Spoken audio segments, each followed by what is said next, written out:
Hello students, आप सभी को वेरी गुड मॉर्निंग।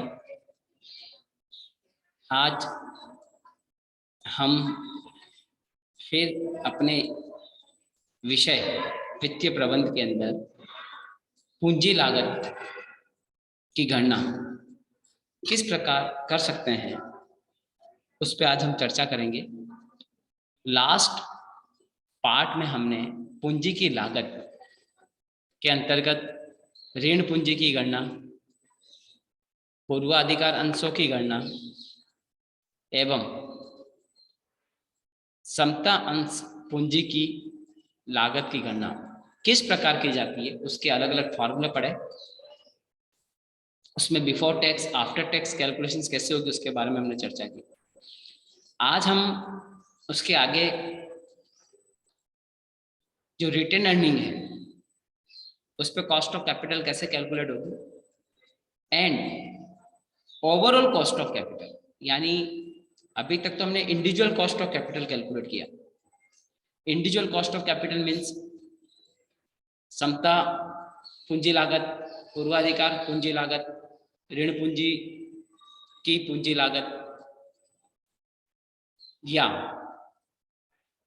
प्रतिधारित अर्जन रिटेन अर्निंग की पूंजी लागत की गणना अलग अलग फॉर्मूले से हमने अलग अलग कैलकुलेट कर दी।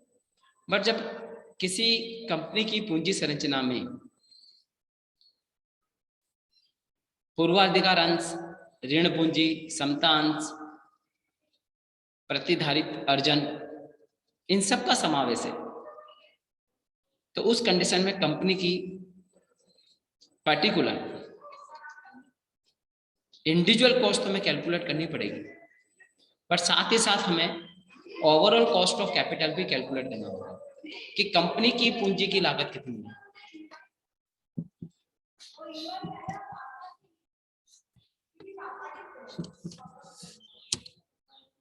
पूंजी की लागत सेकंड के अंतर्गत हम आज यहां चर्चा करेंगे प्रतिधारित अर्जनों की लागत के यार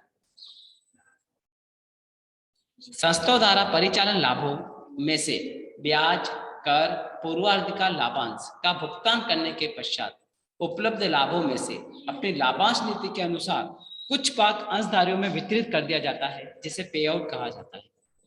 एक एक चीज आपके सामने क्लियर मेंशन्ड है कि संस्था जो ईबीआईटी अर्न करती है वो कंपनी का रियल में नेट ऑपरेटिंग प्रॉफिट है।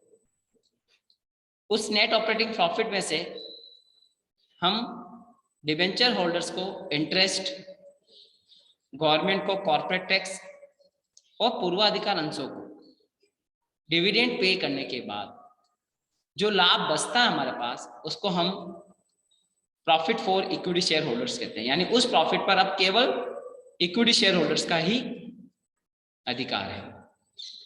तो कंपनी अपनी लाभांश नीति के अनुसार, यानी कंपनी लाभ देने के लिए भी पॉलिसी बनाती है, ये चैप्टर अपन आगे डिस्कस करेंगे लाभांश नीति कि कंपनी लाभांश नीति के अनुसार उस लाभ में से जो अंशधारियों का लाभ है उस लाभ में से कितना भाग लाभांश के रूप में वितरित कर रही है और कितना भाग अपने पास बचा के रख रही है। तो यहाँ लिखा है कि कंपनी अपनी लाभांश नीति के अनुसार कुछ भाग अंशधारियों में वितरित कर देती है, कुछ भाग वितरित कर दिया जाता है जिसको पे आउट कहा जाता है, और शेष भाग व्यवसाय में ही संचित कर लिया जाता है और कुछ भाग आपको व्यवसाय में ही संचित कर लिया जाता है। और इस प्रकार वर्ष प्रतिवर्ष संस्था अपनी वित्त की पूर्ति इन्हीं आंतरिक साधनों से कर लेती है। यानी जो संस्था ने लाभ कमाया, जो संस्था के पास profit for equity share holder से, उसमें तो कुछ भाग तो संस्था ने क्या किया, लाभांश के रूप में आपको, डिविडेंड के रूप में आपको दे दिया, शेयर होल्डर्स को प्रोवाइड कर दिया।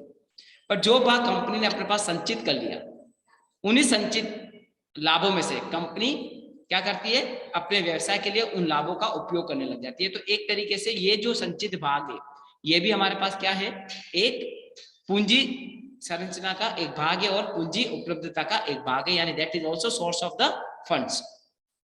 इस प्रकार वित्त पूर्ति से संस्था का कोई लागत या किसी प्रकार कोई भी व्यय वहन करने की जरूरत नहीं है। यानी जब संस्था अपने ही लाभों को अपने व्यवसाय के लिए उपयोग करती है तो उसके लिए संस्था को किसी भी प्रकार की किसी भी लागत का वहन नहीं करना पड़ता है। यानी अगर हम डिबेंचर होल्डर से पैसा ले रहे हैं तो हमें उनको इंटरेस्ट देना होता है, पूर्वाधिकार अंशों से पैसा लिया तो उनको डिविडेंड देना होगा, इक्विटी शेयर होल्डर से पैसा लिया तो उनको भी हमें डिविडेंड देना होगा। पर कंपनी के पास जो संचित लाभ है उन संचित लाभों को कंपनी अपने व्यापार के लिए उपयोग करती है तो उस कंडीशन में कंपनी को कोई भी प्रत्यक्ष रूप से कोई लागत रिटेन अर्निंग पे नहीं करनी होती है। इस स्थिति को देखते हुए यह लगता है कि यह वित्त की पूर्ति यानी रिटेन अर्निंग से जो पैसा लिया है लागत रहित है, कॉस्ट फ्री है, लेकिन वास्तव में ऐसा होता नहीं है। इस वित्त की पूर्ति पर कोई स्पष्ट लागत तो नहीं होती है लेकिन अवसर लागत अवश्य होती है। यानी स्पष्ट लागत तो है ही नहीं, कंपनी का ही लाभ था, कंपनी ने अपने लाभों को उपयोग ले लिया तो उस पर किसी भी प्रकार की कोई ना तो ट्रांसपोर्टेशन कॉस्ट आ रही है, ना कोई फ्लोटिंग चार्ज आ रहा है, ना कोई कमीशन आ रहा है, ना कोई प्रिंटिंग चार्ज है। तो क्लियर दिख रहा है कि there is no direct cost, but वहां पर अपॉर्चुनिटी कॉस्ट जरूर होती है।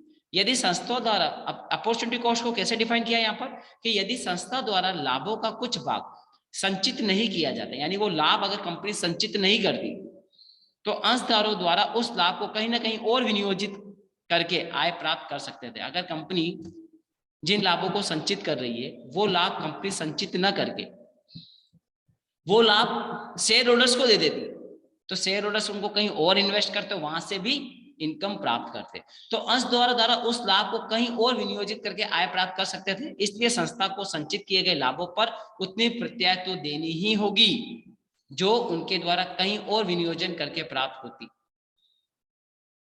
क्लियर? यानी आपने शेयर होल्डर के प्रॉफिट का भाग जो अपने पास बचा लिया है आपको उनका वो रेट ऑफ इनकम तो देनी ही है जो वो कहीं और इन्वेस्ट करके कमा सकते थे। प्रत्येक अंशधारियों को संस्था द्वारा, अब यहाँ पर 3 मैटर इंपॉर्टेंट बातें हैं कि एक्चुअल में कौन सी 3 अवसर लागत है या अस्पष्ट लागतें होगी उस कंडीशन में जब किसी शेयर होल्डर्स का हिस्सा कंपनी अपने पास संचित कर लेती है और उसको पूंजी के रूप में अपने व्यवसाय में उपयोग करती है। तो पहला आता है प्रत्येक अंशधारी को संस्था द्वारा प्राप्त लाभांश की राशि पर व्यक्तिगत आयकर देना होता है जिससे विनियोजित राशि कम हो जाती है और उस राशि के वैकल्पिक विनियोजन से आय होगी वह प्रति अर्जनों की लागत होगी। यानी पहली चीज बताई है यहाँ पर आयकर, इंडिविजुअल टैक्स। अगर कंपनी ने जो भाग संचित किया है वो संचित भाग अगर कंपनी अपने शेयर होल्डर्स को देती है तो शेयर होल्डर्स के लिए वो इनकम होती है और उनको वहां पर इनकम टैक्स पे करना होता है उस इनकम के ऊपर। तो कहीं ना कहीं कंपनी ने वो पैसा बचाया है तो आप शेयर होल्डर्स की इनकम टैक्स जो एक्स्ट्रा पे करना होता है उसको बचा लिया गया, पहला पॉइंट। दूसरा था जब अंशधारकों द्वारा इस राशि का विनियोजन किया जाता है तो विनियोजन पर कुछ व्यय होते हैं जैसे दलाली, व्यवहार लागत। इन व्ययों की वजह से विनियोग की जाने वाली राशि कम हो जाती है। सपोज कंपनी आपको सारा पैसा दे देती है, अपने पास संचित नहीं करती, और कंपनी आपको सारा पैसा दे देती एज ए डिविडेंड के रूप में, तो वो जब आप अगर किसी और कंपनी में इन्वेस्ट करेंगे तो आपको पुनः ब्रोकरेज और ट्रांसपोर्टेशन कॉस्ट या फ्लोटिंग चार्ज जो भी है वो वापस लगते। कंपनी के पास संचित रहने से वो चार्जेस आपने बचा लिए, तो ये भी है कहीं ना कहीं अस्पष्ट लागत का पार्ट है जो अपन आगे और इसको फॉर्मूले में डिस्कस करेंगे। और तीसरा जो इंपॉर्टेंट पार्ट है कि लाभांश प्राप्ति के फलस्वरूप पूर्वाधिकार अंशों के बाजार मूल्य में वृद्धि हो जाती है जबकि पूंजीगत लाभ जिससे पूंजीगत लाभ प्राप्त होता है। वापस एक बार रिपीट करते हैं, लाभांश प्राप्ति के फलस्वरूप जो लाभांश हमें प्राप्त होता है उसमें पूर्वधारित, नॉट पूर्वाधिकार, पूर्वधारित अंशों के बाजार मूल्य में, यानी जो पहले से शेयर होल्डर्स है, एग्जिस्टिंग शेयर होल्डर्स है, उनके बाजार मूल्य में वृद्धि होती है जिससे पूंजीगत लाभ बढ़ेगा, कैपिटल गेन होगा। इस पूंजीगत लाभ पर आयकर देना होता है। यह आयकर बाजार मूल्य में से घटाकर प्रतिधारित अर्जनों की लागत ज्ञात की जाएगी। अंशधारियों की आय कर सीमाएं अलग अलग होती है। ऐसी स्थिति में अनुमानित औसत व्यक्तिगत आयकर दायित्व की आधार मानकर प्रतिधारित अर्जनों की लागत ज्ञात कर ली जाती है। यानी इन तीनों बातों को ध्यान में रखते हुए केआर की कॉस्ट ऑफ कैपिटल का फॉर्मूला बना है। अच्छा, केआर जो है that is a part of केई, क्योंकि केई से ही केआर निकलेगा, केई से ही हमारा केआर निकलेगा, तो उसी के आधार पे फॉर्मूला लगा है। जैसे केई का फॉर्मूला होता है डीपीएस अपॉन एमपी, तो यहाँ भी देखो डी अपॉन एमपी आ रहा है, डी फॉर डीपीएस है, M for MP market price. But तीन जो कंटेंट हमने ऊपर चर्चा की उसको इस फॉर्मूला के अंदर लिया गया है। पहला है 1 minus T I, 1 minus T I, T I का मतलब होता है इंडिविजुअल टैक्स रेट। फिर आ रहा है 1 minus B, 1 minus B, B का मतलब होता है ब्रोकरेज। तो जो भाग आपका जो लाभ का जो भाग था कंपनी ने उससे आपसे संचय कर लिया, तो आपको दो बेनिफिट हुए। वो दो बेनिफिट आपके क्या थे? एक तो इंडिविजुअल टैक्स आपने बचा लिया, आयकर देने से बच गए, और दूसरा आपने ब्रोकरेज बताई। लेकिन वो भाग जैसे ही कंपनी ने अपने पास रखा उससे आपके बाजार मूल्य, जो शेयर अंशों का जो बाजार मूल्य बढ़ेगा, उससे आपका कैपिटल गेन बढ़ेगा। तो कैपिटल गेन बढ़ रहा है तो वो नीचे आएगा 1 माइनस टीसी, टीसी का मतलब capital gain, tax rate of capital gain, तो वो हमारा नीचे आएगा डिवाइड में इनटू 100। तो ये हमारा केआर कैलकुलेट करने का फॉर्मूला होगा। जो केआर आप कैलकुलेट करेंगे, जो केआर आप कैलकुलेट कर रहे हैं, तो केआर कैलकुलेट करने से जो आंसर आएगा वो भी आफ्टर टैक्स आएगा। तो आपको ये ध्यान रखना है बिफोर टैक्स केवल डिबेंचर्स में आता है, अदरवाइज आप प्रेफरेंस कैलकुलेट करें, इक्विटी की कैलकुलेशंस करें या रिटर्न अर्निंग की कैलकुलेशंस करें, ये सब आफ्टर टैक्स होंगे। अच्छा, ऐसा क्यों है ये भी आपको पता होना चाहिए कि जब हम चार्ट डिस्कस करते हैं ईबीआईटी में से हम इंटरेस्ट लेस करते हैं देन टैक्स लेस करते हैं, तो टैक्स आने से पहले ही इंटरेस्ट लेस हो जाता है, इसलिए डिबेंचर में आंसर हमेशा बिफोर टैक्स आता है। और otherwise preference shares, debentures, return earning, it's all part after tax आता है जब चार्ट की बात करते हैं, इसलिए उसके आंसर हमेशा आफ्टर टैक्स कैलकुलेट होंगे। अब ये तो बात की हमने केआर की, इस तरीके से हमने इंडिविजुअल कैलकुलेशन सीख ली कि केडी कैसे कैलकुलेट होगा, कॉस्ट ऑफ डिबेंचर्स, कैपी कैसे कैलकुलेट होगा, कॉस्ट ऑफ प्रेफरेंस, केई कैसे कैलकुलेट होगा, कॉस्ट ऑफ इक्विटी, और केआर कैसे कैलकुलेट होगा, कॉस्ट ऑफ रिटर्न अर्निंग। अब बात आती है वेटेड कॉस्ट ऑफ कैपिटल। ये तो थी इंडिविजुअल्स, अगर इन सबको हम कंपाइल कर लें और इन सबको वेट दे दें तो हमें ओवरऑल कॉस्ट ऑफ कैपिटल मिल जाएगी कंपनी की, कि कंपनी की ओवरऑल कॉस्ट ऑफ कैपिटल कितनी लग रही है, कंपनी ने जो पैसा मार्केट से लिया है from debentures, from equity, from preference, from return earnings, उसकी ओवरऑल कॉस्ट ऑफ कैपिटल कितनी है।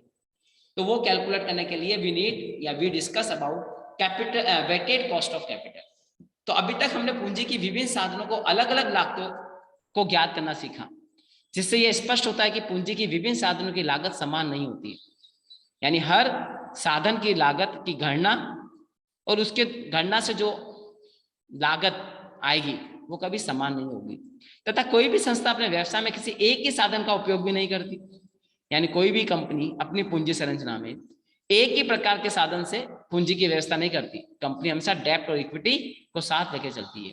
उनकी पूंजी संरचना में सभी साधनों का सम्मिश्रण होता है। प्रबंध के द्वारा सभी साधनों का सम्मिश्रण इस प्रकार रखा जाता है जिससे स्वामित्व, नियंत्रण, आय आदि तत्वों को ध्यान में दिया जा सके। संस्था के समस्त पूंजी साधनों का एक सीधे लागत ज्ञात करनी होती है। संस्था की समग्र पूंजी की लागत की गणना के लिए भारित औसत लागत विधि का प्रयोग किया जाता है। यानी हम कौन सी विधि का प्रयोग करते हैं? भारित औसत लागत विधि। जो भारित औसत लागत विधि है उसको हम कंपेयर करते हैं संस्था की आरओआई से। संस्था की समग्र पूंजी की लागत ज्ञात करने के कारण, मतलब केओ कैलकुलेट करने का कारण क्या? What is the reason behind it for the calculations of केओ?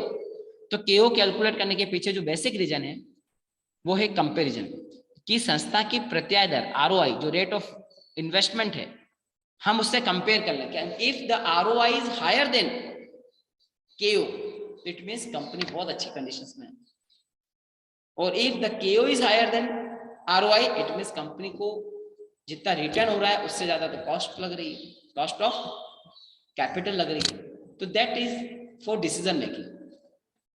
पूंजी की भारित औसत लागत को ज्ञात करने के लिए निम्न प्रक्रिया अपनाई जाती है। अब प्रक्रिया अलग अलग है। पहला पॉइंट, जैसे सभी पूंजी लागतों को उनकी राशि के अनुसार भारित करना, यानी सबसे पहले आप क्या करो, आपकी पूंजी संरचना में जितने भी साधन से आपने पूंजी ली है, फ्रॉम इक्विटी हो, डिबेंचर्स हो, पूर्वाधिकार अंश हो या रिटर्न अर्निंग हो, उसका जो अमाउंट है, जिस अमाउंट में आपने पूंजी की व्यवस्था की है इन साधनों से, उसको आपको वेट देना है।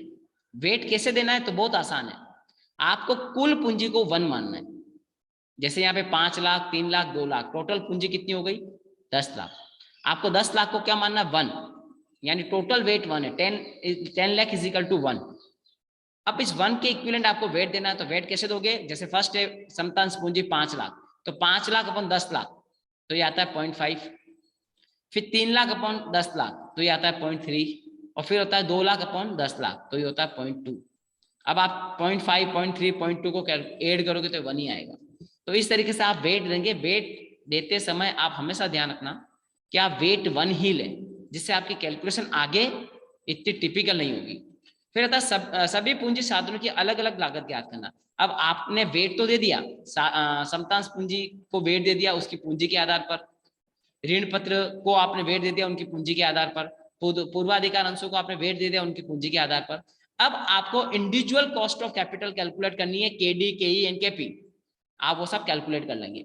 उसके बाद जो आपने कॉस्ट ऑफ कैपिटल कैलकुलेट की उसमें कर का समायोजन करना। कर का समायोजन करने की जरूरत केवल केडी में है, क्योंकि केपी, केई और केआर हमेशा आफ्टर टैक्स ही कैलकुलेट होता है, और हमें के कॉस्ट ऑफ कैपिटल हमेशा आफ्टर टैक्स चाहिए। तो आपको केवल केडी को छोड़ के बाकी के जो साधन है उसके लिए तो आपको जो आंसर्स आएंगे वो आपको सीधे लेने हैं। बट डिबेंचर्स का हमेशा आपको ध्यान रखना है कि डिबेंचर्स का जो आंसर आता है वो बिफोर टैक्स आता है, उसको आपको आफ्टर टैक्स कन्वर्ट करना होगा। तो आफ्टर टैक्स कन्वर्ट करने के लिए क्या करेंगे, जो भी आपका आंसर आया उसको 1 - t से मल्टीपल कर देंगे, तो it will be convert in after tax. जो आफ्टर टैक्स आपका कॉस्ट ऑफ कैपिटल आएगा it will be multiple to W. W यानी वेट, हम उसको क्या करेंगे, डब्ल्यू से मल्टीपल कर लेंगे, और डब्ल्यू से मल्टीपल करने के बाद आपके पास WX आ जाएगा, X for cost of capital और W फॉर वेट। W और X को मल्टीपल करेंगे तो सिग्मा WX आ जाएगा।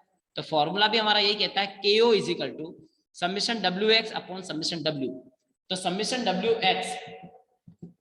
WX जो होगा वो W को X से मल्टीपल किया तो वो वैल्यू जो आएगी वो WX कहलाएगी। उस WX की जो वैल्यू आई उसकी टोटल करेंगे तो that is summation WX upon W क्योंकि हमने 1 लिया है, तो जो आपका समीशन WX आएगा इट इज योर आंसर, वही आपका आंसर होगा। आप उसको 100 से मल्टीपल कर देंगे तो परसेंटेज में आ जाएगा। समझ में आई बात मेरी?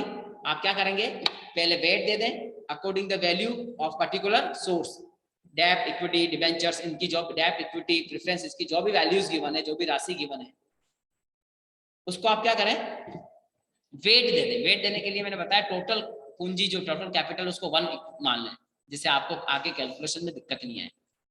तो उन सबको आप 1 ले लें और 1 के अकॉर्डिंग वेट दे दें। वेट देने के बाद आप x कैलकुलेट कर लें, x इज इक्वल टू क्या होगा, cost of capital. Individual calculate कर लें। बस ये ध्यान रखना है जब आप individual cost of capital calculate करेंगे तो केपी, केई और केआर तो हमेशा आफ्टर टैक्स ही कैलकुलेट होता है, उसमें आपको कर का समायोजन करने की जरूरत नहीं है। बट जो केडी आप कैलकुलेट करेंगे तो वो बिफोर टैक्स कैलकुलेट होता है, तो उसको आपको आफ्टर टैक्स कन्वर्ट करना है। आफ्टर टैक्स कन्वर्ट करने के लिए आप क्या करेंगे, जो भी वैल्यू आएगी उसको 1 - t से मल्टीपल कर देंगे, तो वो हमारी आफ्टर टैक्स में कन्वर्ट हो जाएगी।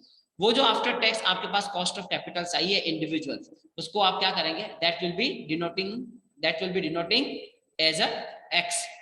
उस x वैल्यू को आप w से मल्टीपल करेंगे तो यू कैलकुलेट या यू फाइंड WX।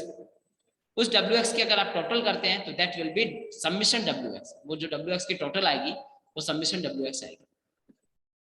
फॉर्मूले की अगर बात करें तो summation WX upon summation W, क्योंकि W आपने 1 लिया है तो जो समीशन WX है दैट इज योर आंसर।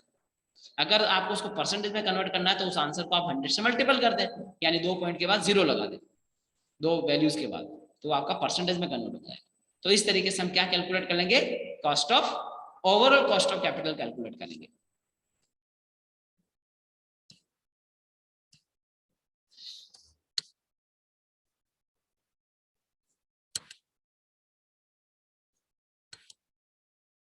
अब एक एग्जांपल से हम इसको समझ सकते हैं कि एक कंपनी की निम्न पूंजी संरचना, यानी हम एक कंपनी की बात कर रहे हैं कि कंपनी की निम्न पूंजी संरचना के आधार पर पूंजी की भारत औसत लागत की गणना कीजिए। हमें क्या निकालना है, weighted cost of capital. Weighted cost of capital and KO एक ही बात है, ओवरऑल कॉस्ट ऑफ कैपिटल। अब यहाँ पर कंपनी की पूंजी संरचना में किस किस से पैसा ले रखा है, तो आपके सामने दिख रहा है पूंजी संरचना में इक्विटी भी है, रिटेन अर्निंग भी है, प्रेफरेंस भी है, डिबेंचर्स भी है। कितना पैसा लिया है, तो इक्विटी से लिया है। सॉरी, अब यहाँ पे दो बातें हैं, बुक वैल्यू भी गिवन है, मार्केट वैल्यू भी गिवन है, तो दोनों से क्वेश्चन सॉल्व करना पड़ेगा आपको। Book value and market value both are given है। तो बुक वैल्यू की बात करें तो इक्विटी 45 है, रिटेन अर्निंग 15 है, प्रेफरेंस 10,000 है और डिवेंचर्स 30,000 है, हजारों में वैल्यूज गिवन है। तो 45 और 15 60, 60 और 10 70, 70 और 30 1 लाख। अब 1 लाख इजिकल टू क्या हो गया, 1 मानेंगे हम। 1 लाख को क्या मान लेंगे, 1 मान लेंगे, और 1 के अकॉर्डिंग हम क्या कर देंगे, वेट दे देंगे। तो वेट कैसे दे रखा है, नीचे देखो टेबल बना रखी है आपको। तो ये अपन बुक वैल्यू के अकॉर्डिंग कर रहे हैं, तो वही equity, retain, preference and debentures, values लिख लिया, अमाउंट कितना कितना है, और 1 लाख इजिकल टू क्या हो गया, 1। तो हम वेट कैसे देंगे, तो वेट देने का तरीका क्या हो जाएगा, 45,000 अपन 1 लाख, 15,000 अपन 1 लाख, 10,000 अपन 1 लाख, 30,000 अपन 1 लाख। यहाँ शायद वेट का कॉलम इन्होंने लिखा नहीं है, अपन वेट का एक कॉलम और बनाएंगे। वो जो वैल्यू आएगी उसको हम कॉस्ट ऑफ कैपिटल से मल्टीपल करेंगे। कॉस्ट ऑफ कैपिटल में से आफ्टर टैक्स होनी चाहिए। तो आपको ऑलरेडी क्वेश्चन में गिवन है after tax cost of capital in percentage, already given है। जब ऑलरेडी गिवन है तो आपको इंडिविजुअल टैक्स कैलकुलेट करने की जरूरत नहीं है, आप सीधा उस वैल्यूज को ले लो और जो वेट आपका आएगा उससे मल्टीपल कर लो। तो मल्टीपल करने के बाद WX आएगा और WX की टोटल करेंगे तो अब यहाँ पर वेट से मल्टीपल नहीं किया तो ये आएगा 10.750 आया। तो ये आपकी ओवरऑल कॉस्ट ऑफ कैपिटल होगी। ओवरऑल कॉस्ट ऑफ कैपिटल कितनी है, यानी इंडिविजुअल करें तो इक्विटी की 14% आ रही है, रिटर्न अर्निंग की 13 आ रही है, प्रेफरेंस की 10 आ रही है और डिबेंचर्स की मात्र 5 आ रही है।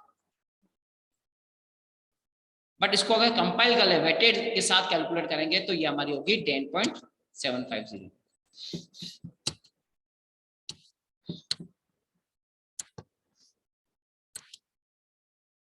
ऐसे एक क्वेश्चन और दे रखा है कि रामा स्टील्स मिल्स 10 लाख रुपए समतांश पूर्वाधिकारांश तथा ऋण पत्रों के निर्गम द्वारा एकत्र करने की संभावनाओं पर विचार कर रही है।